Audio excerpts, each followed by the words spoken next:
ഒരു രാത്രി 12 മണിക്കൂറുകൾ 4 യാമങ്ങൾ നിപുണനായ ഈ മനുഷ്യൻ വലവീശി വലയിറക്കി ഒരു മീൻ പോലും കിട്ടാതെ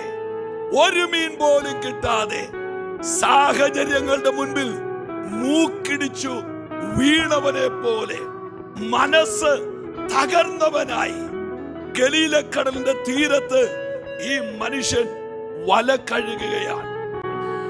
രാത്രിയുടെ യാമങ്ങൾ പ്രാർത്ഥിക്കുന്നവർ ഇതിനകത്തിരിപ്പുണ്ട്. ആരും അറിയാതെ എഴുന്നേറ്റിരുന്ന് കരയുന്നവർ ഇതിനകത്തിരിപ്പുണ്ട്.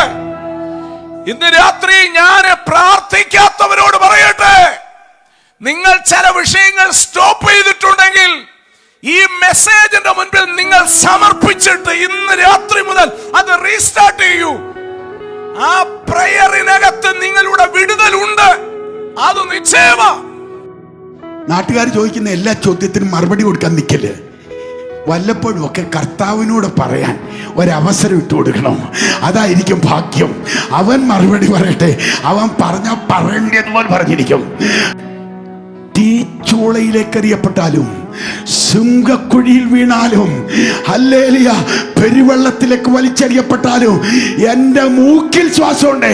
വചനത്തിന് വേണ്ടി ഞാൻ നിൽക്കും, സത്യത്തിന് വേണ്ടി ഞാൻ നിൽക്കും, ദൈവത്തിന് വേണ്ടി ഞാൻ നിൽക്കും.